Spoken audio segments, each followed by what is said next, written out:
Hello and welcome to Economic Forum. My name is Tawanda Gudlanga.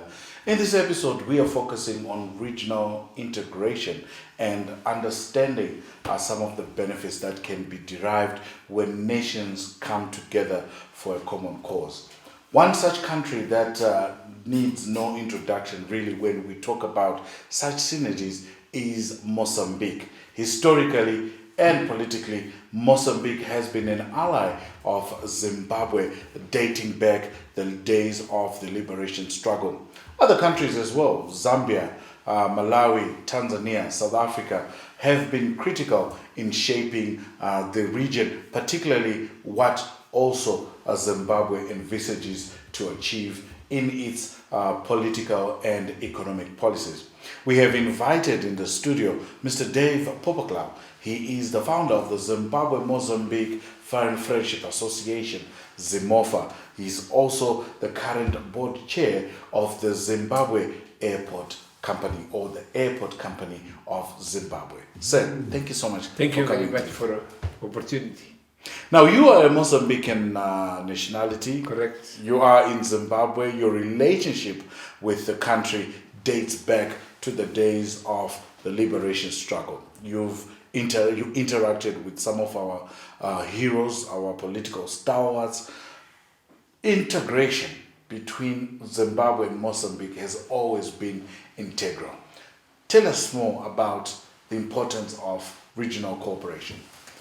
Importance of regional cooperation is fundamental, and it must be facilitated all the time by the government entities between two countries. Economic integration will have a tremendous impact on economic development of our countries. Yes, Zimbabwe is landlocked country.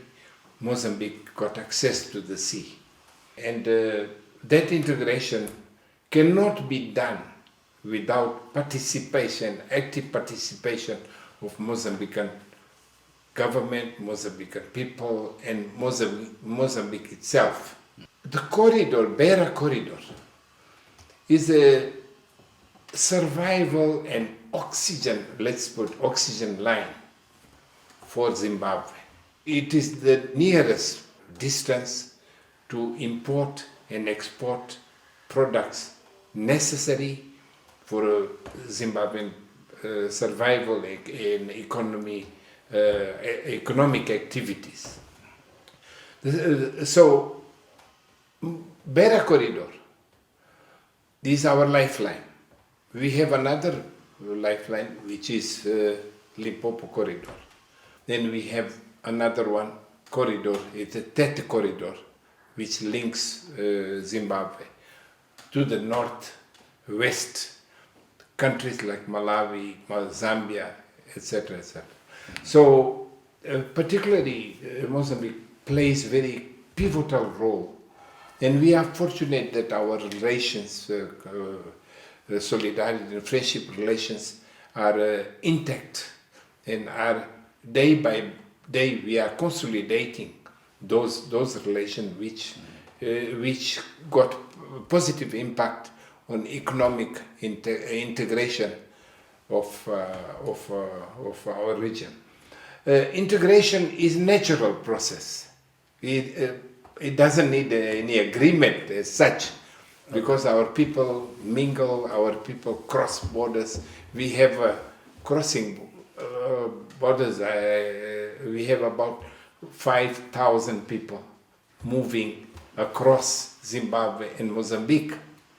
We have more than nearly 1,000 trucks which are carrying products, imported products to Zimbabwe, and in transit also to Malawi.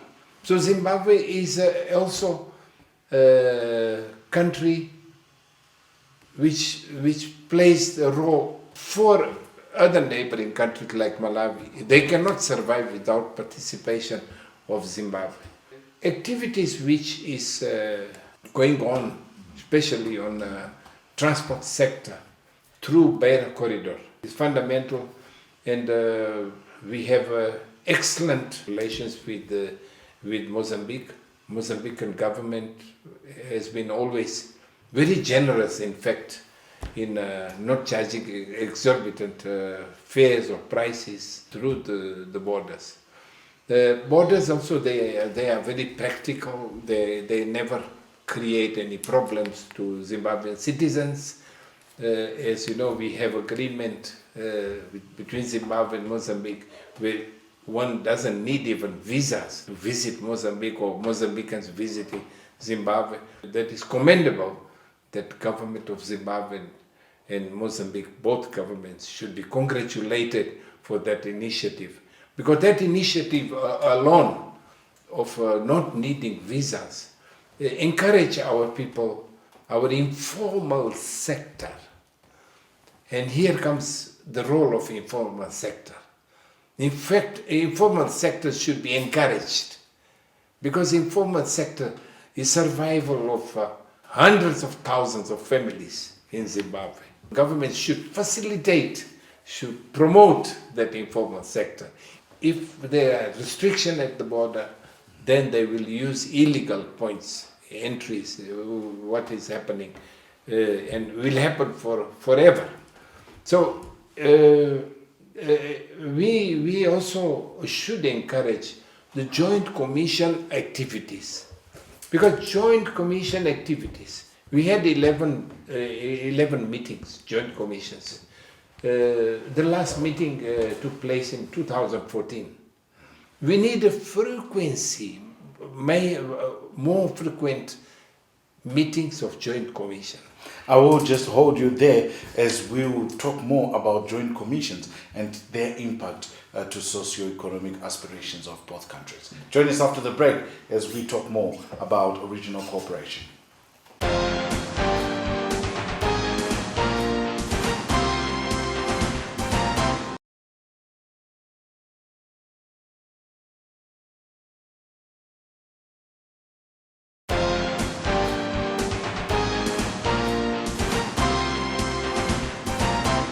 Welcome back. We are focusing on regional integration and we are focusing on the rich and very vibrant relations between Zimbabwe and Mozambique. Our guest is Mr. Dave POPATLAL, the founder of the Zimbabwe-Mozambique Foreign Friendship Association, ZIMOFA, and he is also the chair of the Airport Company of Zimbabwe. Now, you spoke of joint commissions and the fact that they need to be more frequent than they've been. It's been 6 years since we've last had one. Why are you of the opinion that joint commissions are the way to go? Joint commissions, the composition of joint commissions, they are linked with the Minister of Foreign Affairs of the countries. I would encourage and I would appeal to our Minister of Foreign Affairs, that dynamics created by joint commissions should be reflected in practical way of implementation of what has been agreed. Yes, when joint commissions, they have their meetings, there's protocols and highly respected people participate in those joint commissions. But I don't see practical impact of final communique and content of that communique, how that content is being implemented. Usually in joint commissions, the embassy staff, officials of embassy, they play also important role. And there are members from defense, there are members from security forces. All that composition is meant to have positive results and removal of bottlenecks of cooperation between Zimbabwe and Mozambique. To me, non-realization of a joint commission meeting also sometimes is related to logistics and certain crisis which comes here and there. But I don't think there is a dynamics here. Our countries must be more aggressive in calling for joint commission meetings. After those meetings are concluded, you should have a committee of implementation of decision of joint commissions. And I don't see that happening. Or if there is any arm of implementation, then there should be plan of action. And plan of action has to be effective. Otherwise, I'm sorry to say that it's waste of time. So it's a basic instrument of integration and realization of our dreams. But integration is exactly that, to reflect our solidarity and our friendship. But our solidarity and friendship should bring economic, financial benefits for our countries and our people. I appeal that joint commission should be reactivated. I would say reactivated because 6 years, 5 years, 6 years, 7 years gone, and we don't hear anymore about this. So realization and activation of joint commission should be matter of urgency. But let's look at other facets that drive economies, which is human capital. It's very interesting that Mozambique is a Lusophone country and Zimbabwe is Anglophone. Have there been any inroads to try and complement the human capital from both sides of the country in order to build a common economic philosophy? Though Mozambique is Portuguese-speaking country, Mozambique also is aligned with Commonwealth. There is a lot of influence in Mozambique of English-speaking people and countries right now. On Independence Day of Mozambique, 1975, I would say 98% of population was illiterate. We didn't have enough schools in Mozambique. But Mozambique also took, during the presidency of Comrade Joaquim Chissano, embarked immediately in linking with the Commonwealth countries. And many citizens of Mozambique benefited from scholarship of Commonwealth. And scholarship is fundamental because it benefits hundreds of students. Mm-hmm. And those are our future administrators of economy. But at the moment, yes, presently in Mozambique, many people, there are many colleges, many schools, and they manage to learn and they manage to speak English very well. Mm-hmm. And advantage of that language also within the integration of Mozambique into Commonwealth brings a lot of financial assistance and agreements and so on. And Mozambique has benefited immensely linking in Commonwealth and moving away slightly from Lusophone countries because they are far away geographically, and integrating into Commonwealth, the business is done much dynamically with our neighboring countries. But we must look also at integration in context of Southern Africa and SADC region and SADC countries. And certainly we will touch on that as we look at the SADC region, especially at this time of the COVID-19 pandemic. Will regional integration be the way to go? Join us there.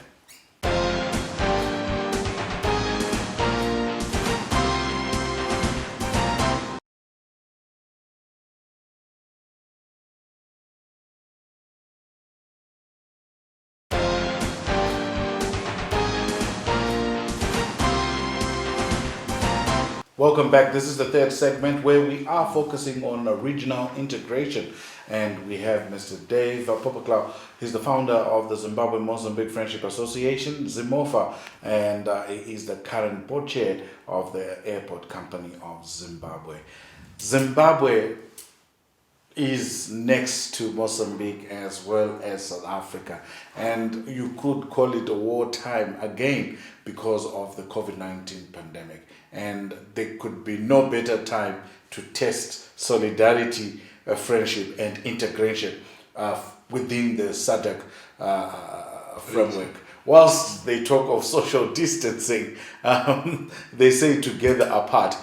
To what extent is the SADC region working towards integration and coming up with sustainable economic policies that will push the region to greater heights?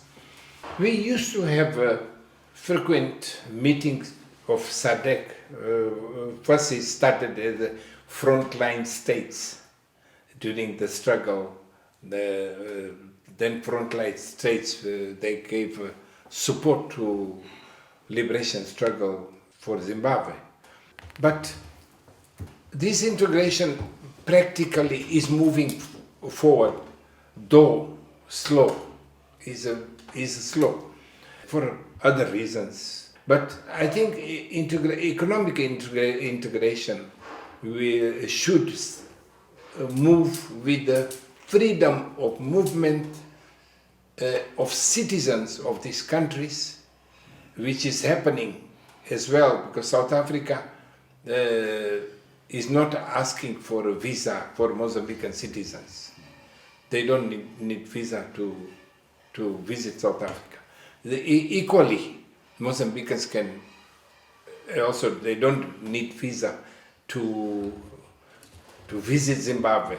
So this is a sample of integration. This is one of instruments of movement, of freedom, of movement of people and entrepreneurs. But there's one element which is not there. Is a role of Reserve Bank of Zimbabwe and National Bank of Mozambique. Many years ago, Governor of Mozambique, with whom I studied with him in my days of students, I managed to convince him to create travelers' checks which would be acceptable as a common currency for Mozambicans to travel to Zimbabwe, and those travelers' checks worked well for some time. But after some time it just disappeared. Again, there is very important role of national railways of both countries. We have a Caminhos de Ferro de Mozambique, which is the national railways of Mozambique. We had the NRZ of Zimbabwe. The railway line which starts from Maputo goes all the way, it comes all the way to Zimbabwe, and then there is a way to Beira. That is only way when highways linking Maputo with Beira, that highway, if have any obstruction, which happened during the war against Renamo destabilized completely Mozambique for some years ago. And it was with the help of Zimbabwe National Army that we managed to help Mozambique and to stabilize. And I will come back. I want to do parallelism between Zimbabwe and Mozambique. The fundamental role of Mozambique for liberation of Zimbabwe, the equally fundamental role of Zimbabwe National Army to fight the rebellion in Mozambique. And that fight was very successful.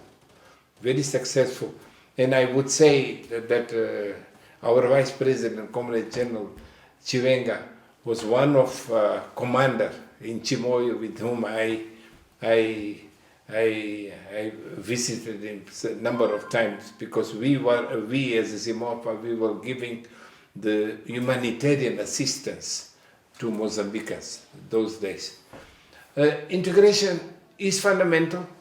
I appeal to respective ministries, Ministry of Commerce and Industry, and Ministry of Foreign Affairs, to reactivate the Joint Commission meeting, but with the plan of executing the conclusions and final communique of those committees. Mm-hmm. Because if that doesn't happen, then we will have just informal business between these two countries. Indeed. With South Africa, we got no problem. With South Africa, we have nearly freedom to import. People have a facility to go there and buy the informal things. But in the wake of the COVID-19, in your view, has enough been done for countries to come together and fight from a common footing, or it is that Zimbabwe has its own COVID-19 strategy, South Africa, Zambia, Botswana, Mozambique, without really having that uniformity of strategies to deal with the pandemic? To deal with the COVID pandemic, it's very difficult to have a common style or common ways of fighting pandemic. Because people in the informal sector, it's very difficult to convince them that they have to limit their movement because it's issue of survival. Yeah. But COVID-19, to me, had a positive impact. What was positive impact? That we have to create our own ways of survival. We have to do our business in such a way that we can survive without going to ask neighboring countries to assist with the products. And therefore, it may have increased our agriculture production in Zimbabwe. Definitely COVID-19. Because COVID-19 is an alert to the world, saying that you stay where you are and don't move unnecessarily, because there are millions and billions of dollars which citizens of the countries are spending for nothing. Mr. POPATLAL, we would love to have you back very soon as we continue understanding issues to do with regional cooperation, as well as understanding economics from a Pan-African perspective. Thank you so much for joining us. Thank you for the opportunity given to me. The guest was Mr. Dave POPATLAL. He is the founder of the Zimbabwe-Mozambique Friendship Association, ZIMOFA, and also the chair of the Airport Company of Zimbabwe. This has been Economic Forum. Join us again in these and other productions on ZTV. Until then, it is pleasant viewing.